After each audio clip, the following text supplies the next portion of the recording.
eu digo inicialmente que o grande mérito da reforma, eu tracei aqui algumas linhas enquanto estava sentado, e que o grande mérito da reforma trabalhista foi unir o judiciário trabalhista. E também, é verdade, havia uma desunião, um distanciamento do TST em relação aos tribunais regionais e deixou de haver esse distanciamento. Por outro lado, havia também um certo distanciamento entre o Ministério Público do Trabalho e o Judiciário Trabalhista, e agora estão todos unidos.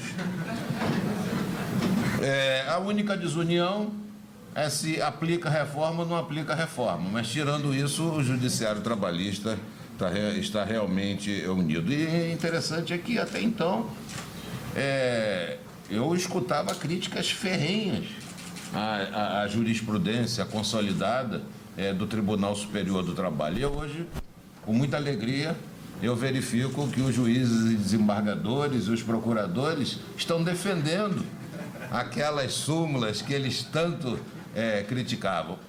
Eram as súmulas do possível, né? E agora são as súmulas do impossível. O impossível aconteceu. A verdade é que os magistrados trabalhistas de primeiro, de segundo grau e até de tribunal superior, eles são muito preparados. Tirando a minha pessoa, os outros são realmente, são muito preparados. Isso eu já escutei da Casa Civil algumas vezes, né? São muito preparados e têm uma formação humanística. E isso é um elemento diferenciador. E numa sociedade como a nossa, com um déficit educacional enorme, um déficit de exame crítico, o juiz do trabalho acaba destoando e recebendo a pecha de ativista, infelizmente. Mas, enfim, nos cabe falar sobre a reforma trabalhista. Eu estava aqui na dúvida se eu falava sentado ou se eu falava daqui. Se eu falar sentado, eu posso olhar para um lado e para o outro. E se eu falar daqui, acabo prejudicando o lado esquerdo. Mas vou tentar, de qualquer maneira. Tá ótimo, ministro.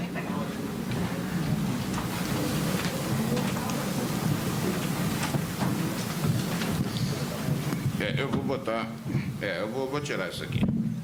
E aí eu olho para um lado, olho para o outro. Pronto, ficou mais fácil. Muito bem. O desemprego crescente, que agora atinge 14 milhões de trabalhadores, e há dúvidas a respeito se é 13, se é 14, 1 milhão assim do dia para a noite faz uma diferença muito grande, né? Num dia 14, no outro dia 13, eu não sei como essas estatísticas são feitas. Mas demandou do Parlamento uma resposta. E a resposta do Parlamento foi a Lei 13.429 de março de 2017, a Lei 13.467 de julho de 2017 e, finalmente, a medida provisória número 808 de novembro de 2017. Ou seja, num curto espaço de tempo, nós tivemos uma grande transformação na legislação trabalhista que vigorava desde 1943 com algumas alterações, ao passo que o Código Civil de 2002 levou mais de 20 anos. O Código de Processo Civil, mais de 5 anos. O Código Comercial está em tramitação também há mais de 5 anos. Mas nós tivemos aqui, em poucos meses, de março a novembro, tudo completado, uma transformação profunda nas relações de trabalho. A Lei 13.429, que já está em vigor, ela flexibilizou o trabalho temporário, não apenas quanto às hipóteses de caracterização, mas também quanto ao tempo de duração. Houve até, quanto ao tempo de duração, um bom ajuste. Passou de 90 dias ou 3 meses, né?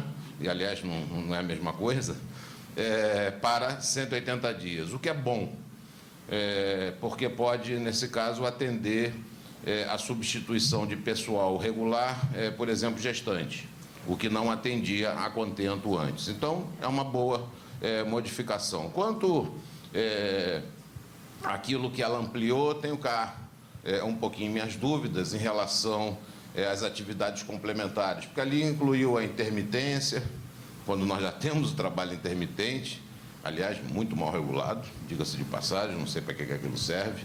Se foi para legalizar o bico, não vai legalizar nada, porque colocaram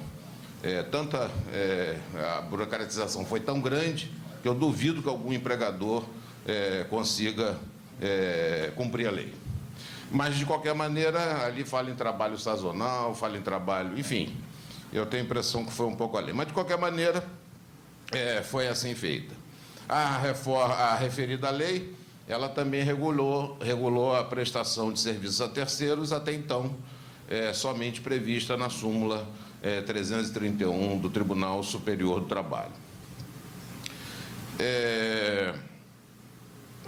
E depois, essa prestação de serviços a terceiros ou terceirização foi complementada com a Lei 13.467, de julho de 2017. A Lei 13.467, a segunda, ela alterou significativamente a CLT quanto a normas de direito material, modificando inúmeros dispositivos e regulando ou pretendendo regular novas formas de trabalho. Vamos chamar de novas formas de trabalho o trabalho intermitente, que já existia, vamos chamar de novas formas de trabalho o teletrabalho, que também já existia. Os danos extrapatrimoniais, os bens, né, e danos extrapatrimoniais, que realmente não havia uma regulação específica para as relações de trabalho, talvez até nem precisasse, e as matérias destinadas à negociação coletiva. Quanto aos danos extrapatrimoniais, o legislador resolveu fazer aquilo que não deve. Os portugueses fazem bem quando fazem. Não deviam, mas eles fazem, mas quando fazem, fazem direitinho. Ou seja, eles especificam, mas quando eles especificam tudo, não deixam nada de fora. Ao contrário do que fazem os alemães, que normalmente eles utilizam uma palavra geral abrangente suficiente para compreender todas as hipóteses. Por exemplo, nos danos extrapatrimoniais da chamada pessoa física, até então era natural, agora virou física, deve ser porque faz fisicamente presente, a outra só espiritualmente, né? Faltou a vida. Está lá, classificação de vários danos, de vários bens extrapatrimoniais, a vida não está. A vida privada não está. A liberdade de crença não está. Falo de crença não religiosa porque tem gente que não tem religião. Então, liberdade de crença, ou seja, não acredita em nada. Tem liberdade de não acreditar. Então, a liberdade de crença não está, a liberdade de expressão não está. Então, vários bens extrapatrimoniais não estão ali incluídos. Então, a partir do momento que o legislador diz aplicam somente esses dispositivos, é mentira. Porque tem os dispositivos que estão no artigo 5º da Constituição Federal e que precisam ser aplicados, porque nenhuma lesão de direito pode ser excluída do Poder Judiciário.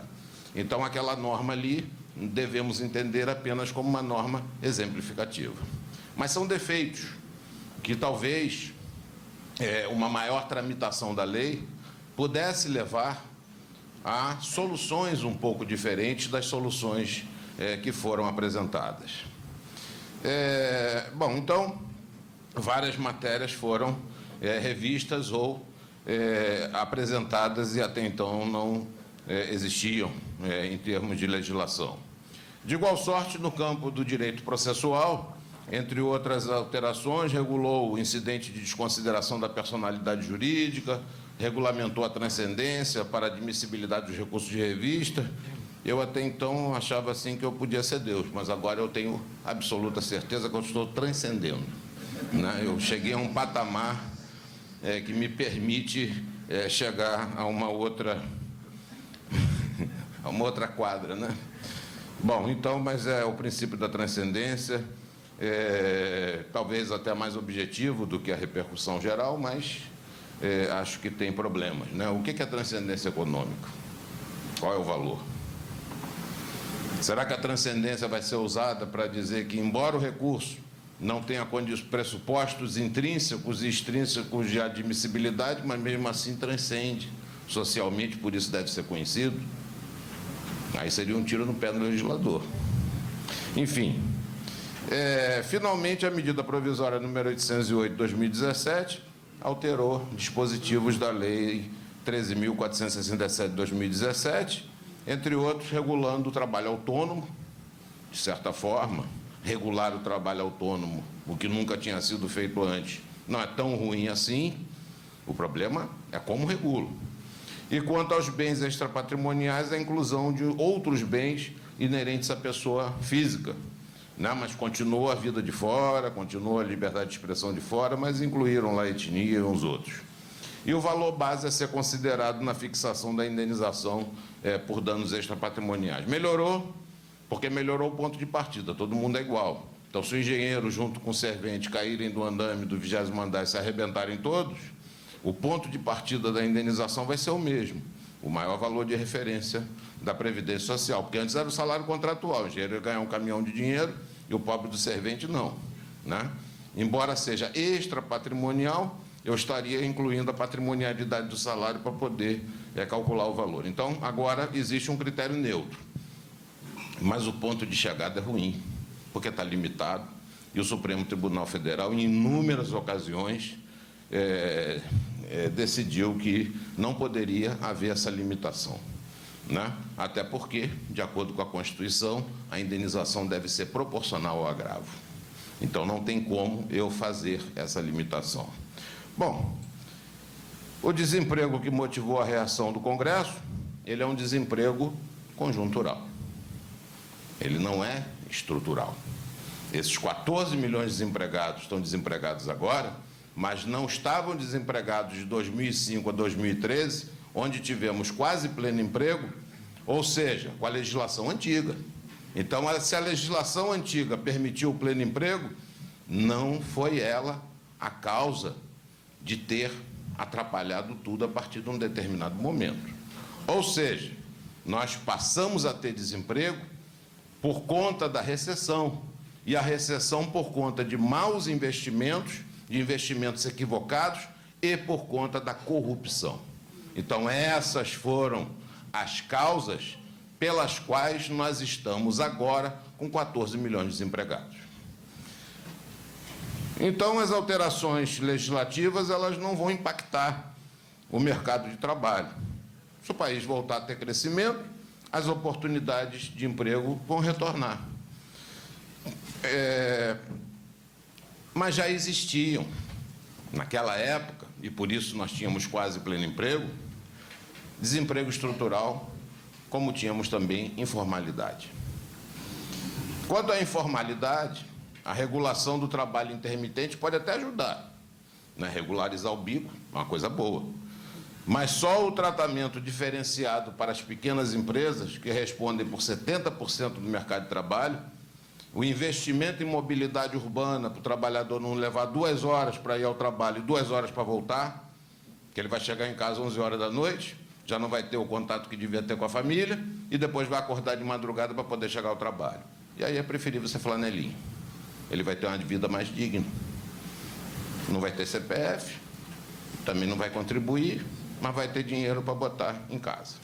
É mais fácil. E um novo regime tributário para as relações de trabalho. Isso sim pode contribuir, talvez, para diminuir a informalidade. E quanto ao desemprego estrutural, aí somente o investimento em educação, para a devida preparação dos trabalhadores brasileiros para os postos de trabalho. Eles não estão devidamente preparados para os postos de trabalho. Por que eu digo isso? Porque em 2005, Japão, Estados Unidos, Coreia do Sul e Inglaterra exportaram em conhecimentos 3 vezes o que o Brasil exportou em soja e derivados. O que a gente exporta é matéria-prima, é carne. Somos o primeiro do mundo em exportadores de carne, mas não exportamos tecnologia. E isso é que vai resultar em realmente royalties para o Brasil.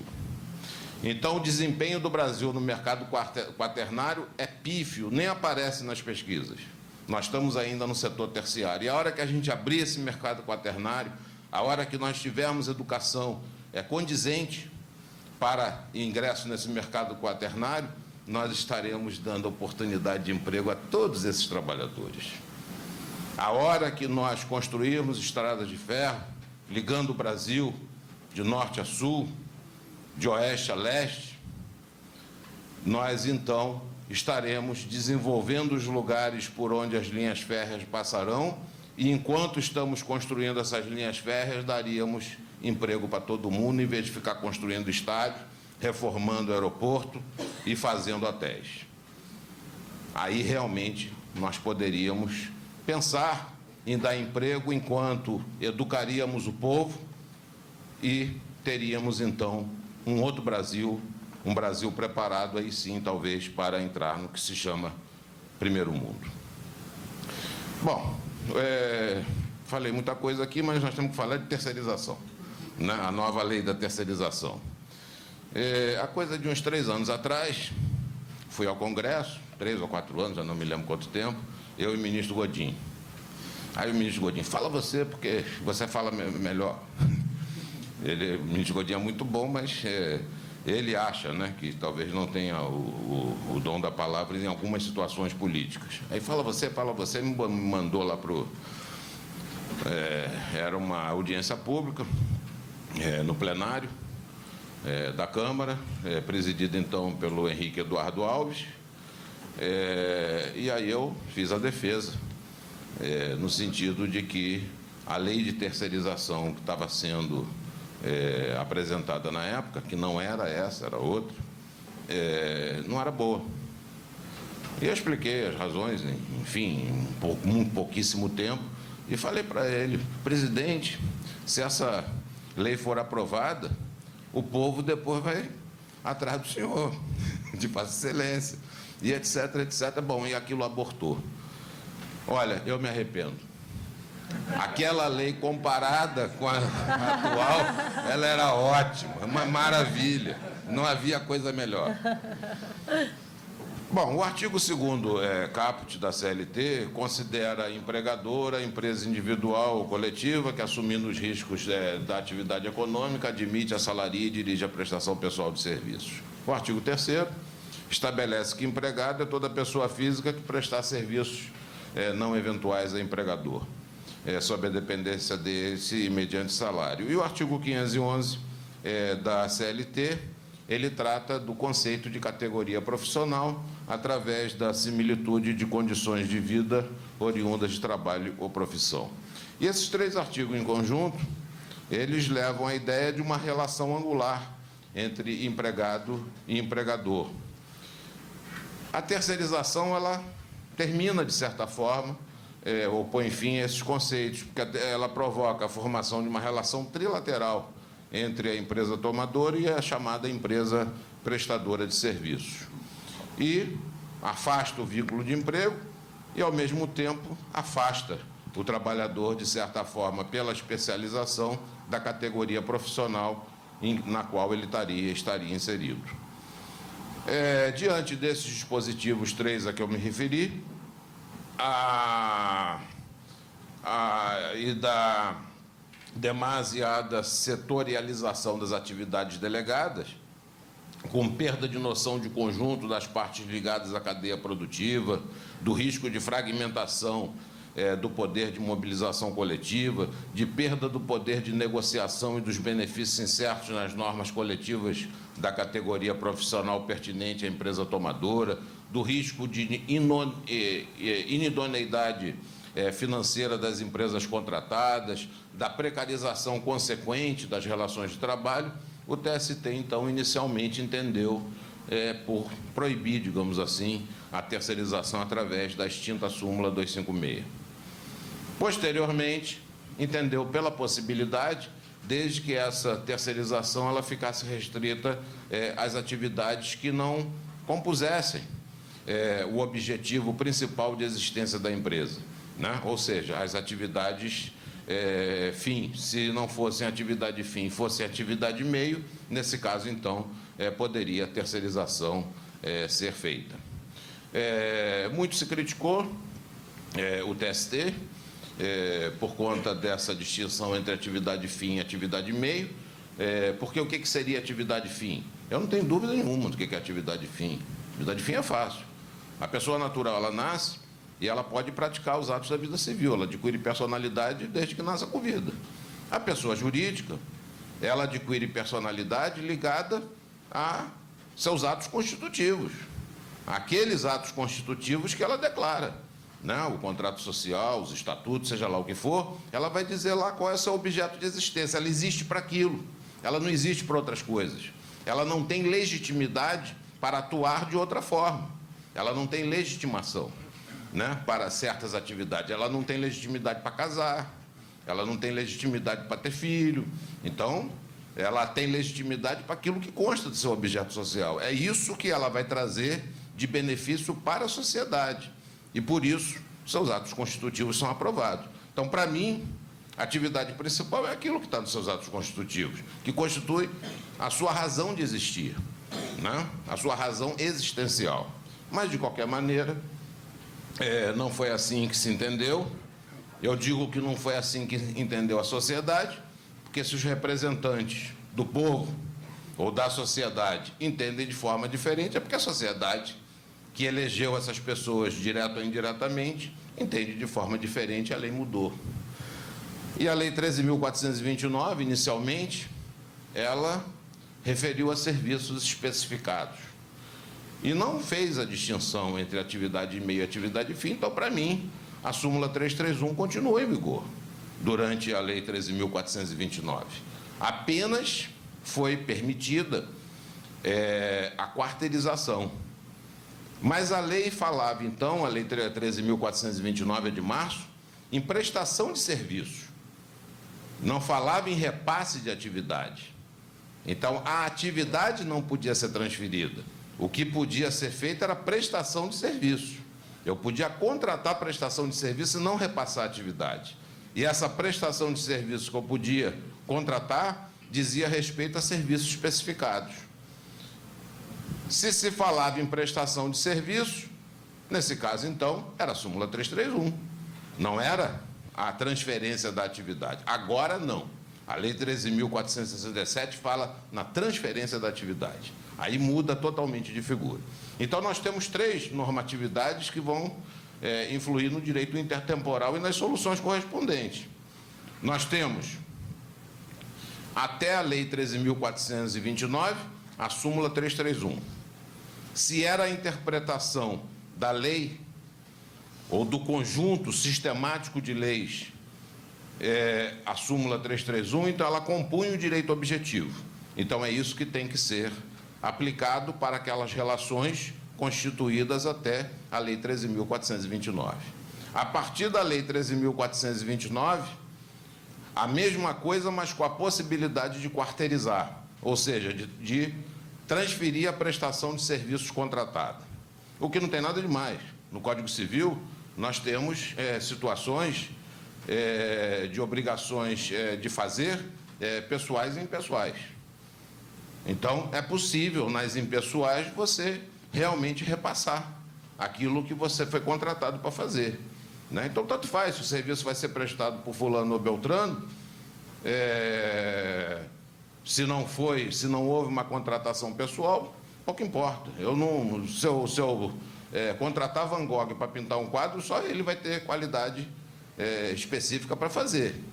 Mas se eu contratar alguém para fazer uma empreitada ou outra coisa qualquer um pode fazer aquele negócio. Então, se é possível repassar, é por isso até que nas empreitadas, há muito existe, desde a CLT, a possibilidade de subempreitar, né? Bom, enfim, e aí nós passamos a ter essa normatividade. E com a Lei 13.467, aí abriu tudo. E aí fica na responsabilidade dos dirigentes dessas empresas, os componentes da sociedade, pensarem no que eles estão terceirizando, né? Se eles terceirizarem tudo, os terceirizados vão aprender como é que aquela empresa funciona, e daqui a pouco tomam controle dela. É lógico, é o que vai acontecer. Então, nós estamos transferindo, na verdade, a responsabilidade. Bom, então define a lei, que altera, então, a 6.019, mais uma vez, como terceirização a transferência da execução de quaisquer atividades. Então, está transferindo a atividade, não a prestação de serviços, da tomadora, inclusive sua principal, a pessoa jurídica de direito privado com capacidade econômica compatível com a sua execução. Então, dessa definição, extrai-se que a prestação de serviço a terceiro é admitida em qualquer atividade, meio ou fim, desde que intermediada por pessoa jurídica, ou seja, não se admite pessoa física. Se for por pessoa física, nós não temos terceirização lícita, teremos terceirização ilícita.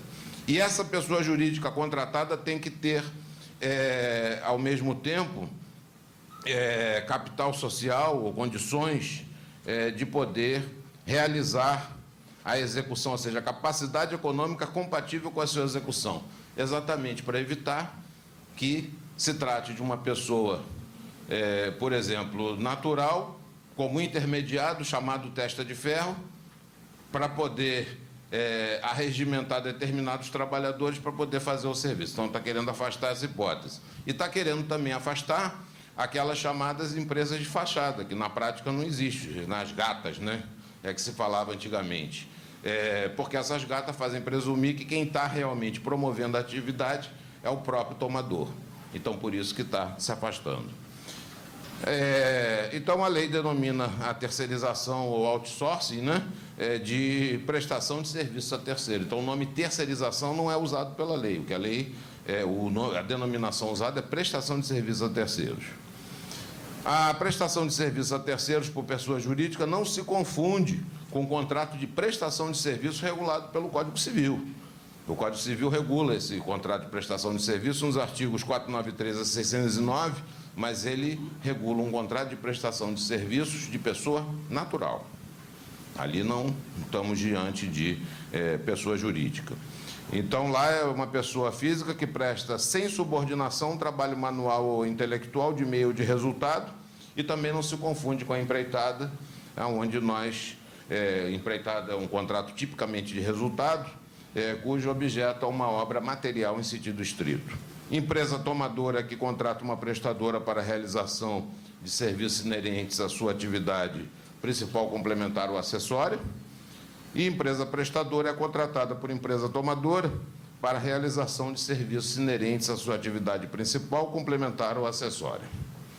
Quanto à pessoa jurídica contratada, não é admissível composta por titulares ou sócios que tenham, nos últimos 18 meses, prestado serviços a contratante na qualidade de empregado ou trabalhador sem vínculo empregatício, exceto quando aposentados. O que a lei aqui quer impedir é que você despeça o trabalhador e ele retorne como terceirizado. Então, dá um prazo de carência de 18 meses.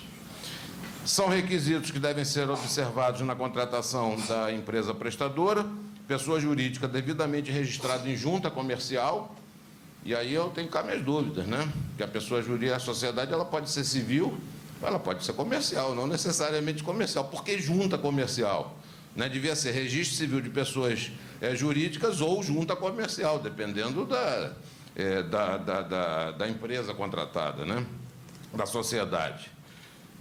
Com prova de inscrição no Cadastro Nacional de Pessoa Jurídica e com capital social compatível com o número de empregados. Aí a lei apresenta quais são os quantitativos, né? Até 10 mil, 20 mil, etc. A inobservância desses requisitos leva à presunção de fraude na intermediação da mão de obra de que a prestadora é real empregadora, atuando por meio de aliciadores de mão de obra. Até mesmo no direito civil, artigo 608, se impede o aliciamento, né? Está lá na prestação de serviços, de que não pode haver esse aliciamento. Então, se no direito civil não pode, imagina nas relações trabalhistas. Então, nós temos aqui o mesmo problema. Quanto ao trabalhador da prestação de serviço, o empregado que for dispensado da tomadora não poderá para ela prestar na qualidade de empregado de empresa prestadora de serviços antes do decurso do prazo de 18 meses contados da despedida, né? Temos aquela mesma hipótese anterior. Quanto à empresa tomadora, contratação, remuneração e direção do trabalho devem ficar a cargo da empresa prestadora. Se isso não acontecer, vai se formar vínculo diretamente com a empresa tomadora. E a outra vai responder solidariamente em razão do ilícito e não subsidiariamente. Se regular for a terceirização, não há configuração de vínculo. E também é vedada a contratante a utilização dos trabalhadores em atividades distintas das que foram objeto do contrato com a prestadora. Isso é bastante interessante, porque o desvio de finalidade leva à ilicitude da terceirização. Ou seja, contratou por uma coisa, está fazendo outra, há desvio de finalidade. Esse desvio de finalidade faz com que a terceirização seja ilícita e, com isso, a formação do vínculo diretamente com o tomador de serviços.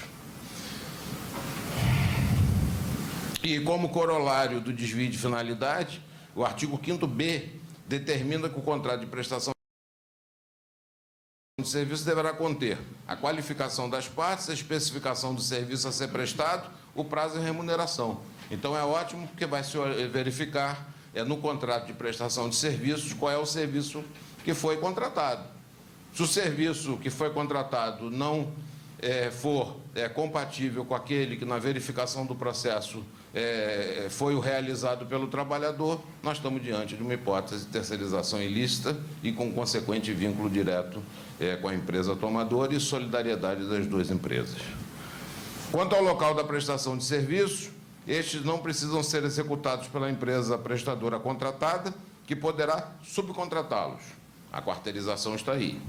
A prestação de serviços poderá ser desenvolvida nas dependências da tomadora ou em outro local previamente convencionado no contrato. Tudo isso de acordo com os artigos de lei específicos, né? Não é entendimento meu, eu estou lendo os artigos de lei e interpretando. Conforme a alteração efetuada pela Lei 13.467 de 2017, caso esse serviço seja efetuado nas dependências da tomadora, aí foi uma alteração em relação à lei anterior. Se forem efetuados nas dependências da tomadora, eles serão assegurados aos empregados da prestadora alimentação garantida aos empregados da contratante, quando por ela oferecida em refeitório. Então, se houver para os empregados da empresa tomadora alimentação oferecida em refeitório, os empregados da terceirizada que ali trabalham vão ter o mesmo direito. O direito de utilizar os serviços de transporte, atendimento médico ambulatorial, treinamento adequado, instalações sanitárias, medidas de proteção à saúde e segurança no trabalho, e instalações adequadas à prestação de serviço. Até aqui, sim. Ou seja, quanto ao local de trabalho, ou seja, quanto ao ambiente. As condições dadas a ou seja, empregado da empresa tomadora, vão ser as mesmas condições que devem vigorar para os empregados da empresa prestadora. Todavia, no tocante à remuneração, só se as partes assim ajustarem. Ou seja, nós teremos a situação de, no mesmo ambiente de trabalho, determinados empregados da empresa tomadora estarão realizando uma atividade ganhando X e os empregados da empresa prestadora estarão realizando a mesma atividade no mesmo local, ganhando menos. Como resolver esse problema? A partir do momento em que é facultativo que o salário seja o mesmo. Como resolver esse problema? Bom, esse problema vai ser resolvido por si só. Os trabalhadores terceirizados vão entrar em greve, porque vão se sentir injustiçados, e a coisa vai ser resolvida por desforço pessoal, né? A greve é um desforço pessoal, é uma forma de exceção, né? É o que vai acabar acontecendo, vai ser a forma que isso vai se resolver. Ou seja, a injustiça vai se resolver desta forma, não tem outra maneira. No sistema da pluralidade sindical, isso pode até acontecer. Ou seja, o trabalhador, em outros países, lógico, né? Nós estamos falando no Brasil, que é a unicidade sindical. Então, você tem um trabalhador que está vinculado a um sindicato ganhando X e pode ter outro trabalhador vinculado a outro sindicato ganhando Y, os dois no mesmo lugar. Mas lá acontece o seguinte, lá pode estender. O juiz estende as condições de um para o outro, né? Então, no sistema da pluralidade, você tem uma salvaguarda. Aqui você não tem nenhum.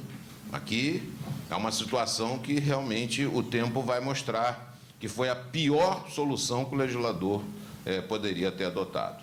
Talvez ele pudesse ter adotado aquilo que ele próprio adotou para o trabalho temporário, que já era adotado, né? Ou seja, utilizar o artigo 12 para dar isonomia.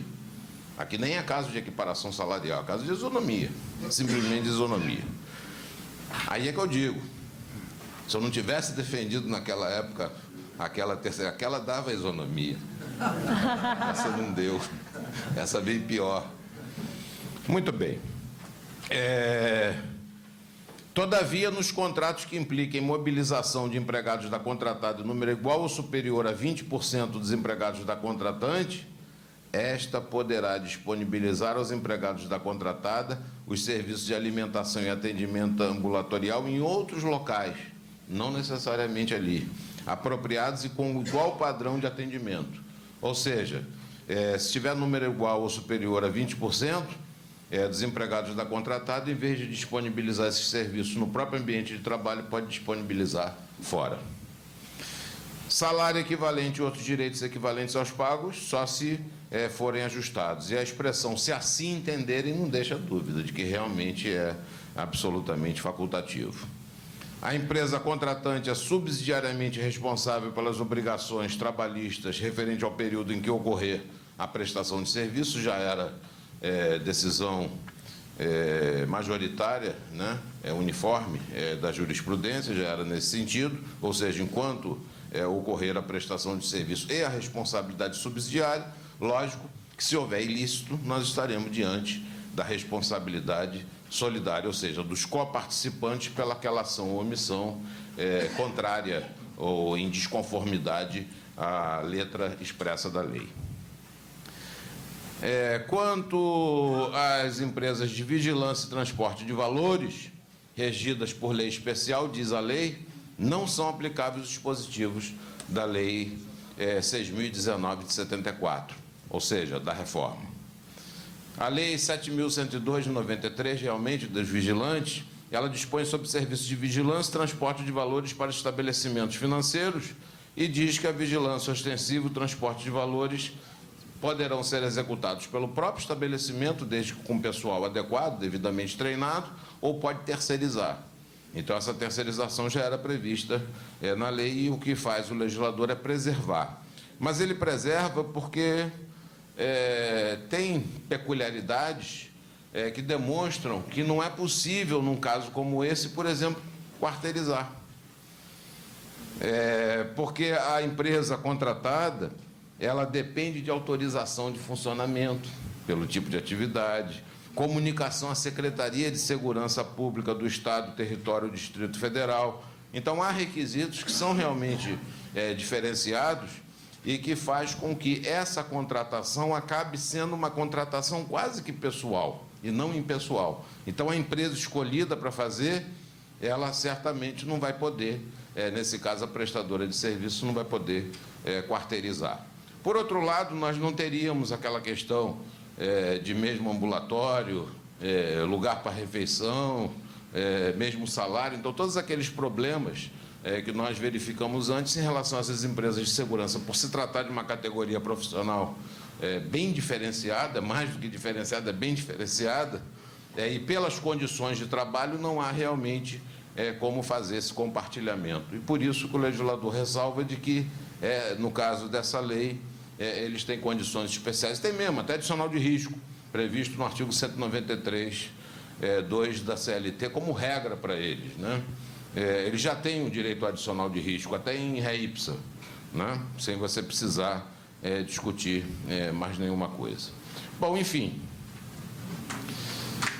a terceirização será boa para o Brasil? Para os trabalhadores, não, porque eles certamente vão ganhar mais ou menos 30% a menos do que recebiam anteriormente. Para os empresários vai ser uma beleza, né?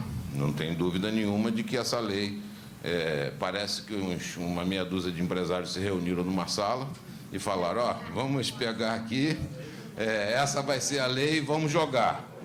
E vamos colocar o bode na sala, né? O bode na sala são os exageros. Surpreendentemente, para os próprios empresários, os exageros passaram. Os exageros passaram. E o Senado, que devia cumprir a função de casa revisora, eram 7 artigos.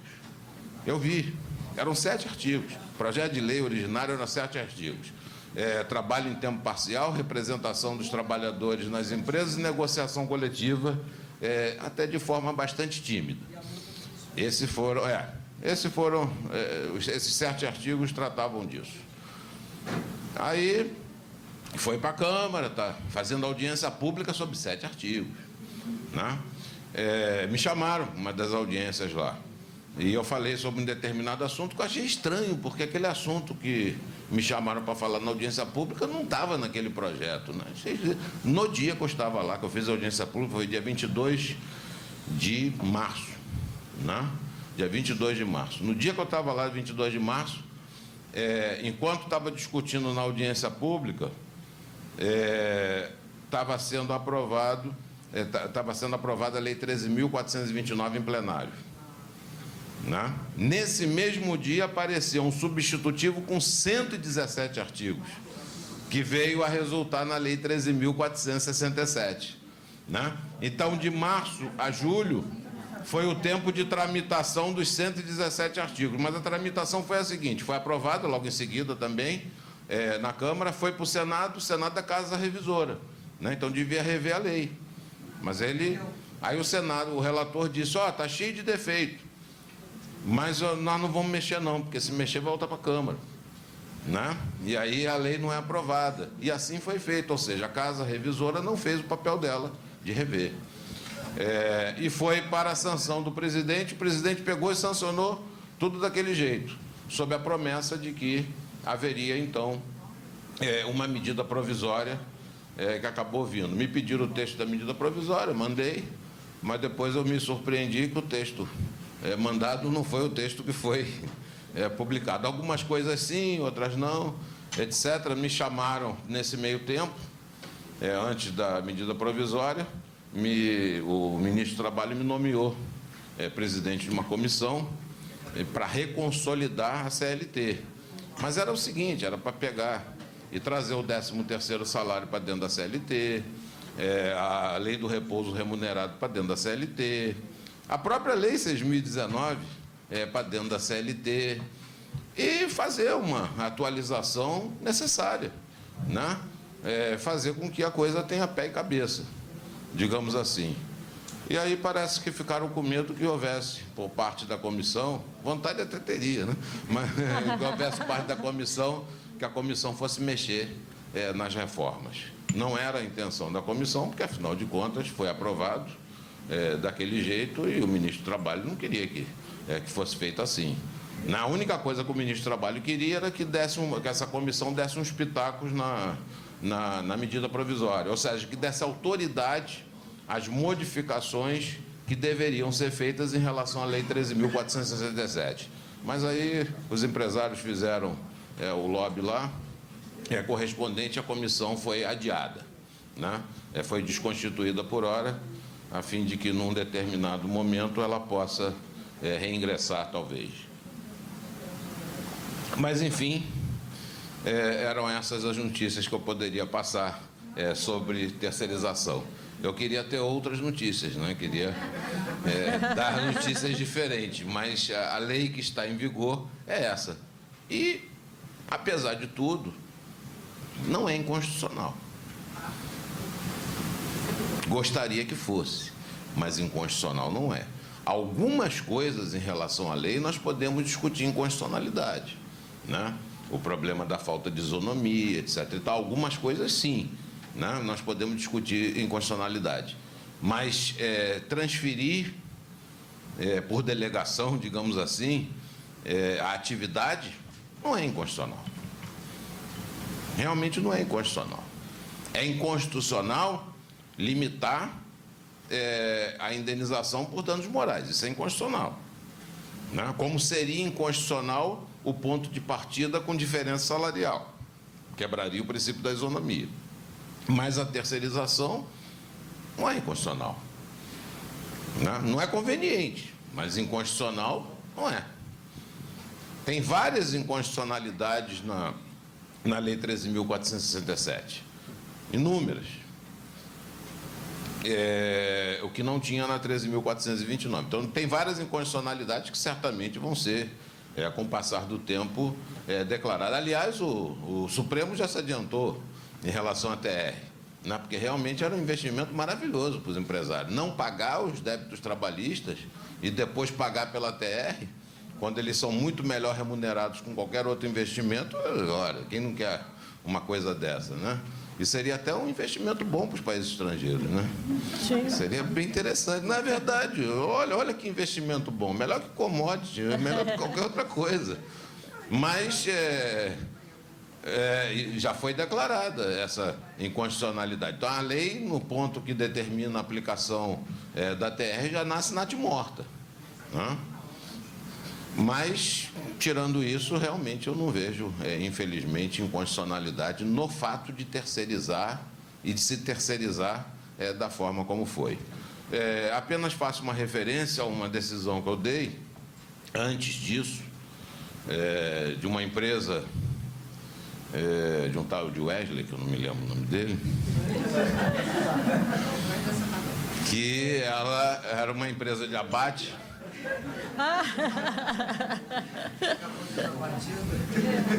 Era uma empresa de abate, e a empresa, então, ela queria atender o mercado islâmico, e ela, então, Abate Halal, estava querendo lembrar o nome. Então, ela contratou uma empresa especializada em fazer abate halal. Então, lá para o mercado, assim como acontece com a comida kosher, o sujeito tem que fazer uma reza, né, etc., antes de abater o frango, e aí abate o frango manualmente. Então, contrataram uma empresa especializada para poder fazer esse tipo de coisa. Mas a empresa que contratou especializada para fazer isso era uma empresa de abate frango. Então, o que fazia essa empresa? Abatia frango. Mas para abater frango para o mercado islâmico, como tinha que rezar e tinha que fazer manualmente, contratou então uma empresa especializada. E dentro da ideia da súmula 331, que era a que vigorava na época, né, eu entendi que aquilo era ilícito. O que não queria aquela empresa era ter um setor especializado, com condições diferentes, e não queria, talvez, a reza lá dentro, outras coisas mais, enfim. Não queria misturar, né? Eu entendi que aquilo era discriminação, que o que cabia a ela era ter um setor onde arregimentasse trabalhadores que pudessem, dentro da empresa, fazer aquele abate com aquelas condições especiais, já que eles queriam atender o mercado árabe correspondente. Então, faria isso, não teria problema nenhum. Agora, esses trabalhadores, assim contratados, porque especializados, eles não serviriam de paradigma, talvez pelo salário maior, não serviriam de paradigma para os demais trabalhadores, né? Porque é uma técnica diferente, não era mecânico. O trabalho tinha que ser manual, de abate, tinha que fazer aquela reza, etc. e tal. Então, há aí uma sofisticação, ok, que justifica que o sujeito possa ganhar mais. Mas nem por isso ele serve de paradigma para os outros. E foi assim que eu decidi. Tudo isso, então, cai por terra, hoje em dia, a partir da terceirização que permite em todas as atividades, me parece, na professor, que também na Espanha funciona dessa maneira. Mas então eu vou parar de falar, estou igual ao nosso amigo, que fica encantado com as próprias palavras, e vou passar a palavra, vou passar então a presidência a fim de que ela possa dar continuidade. Muito obrigado.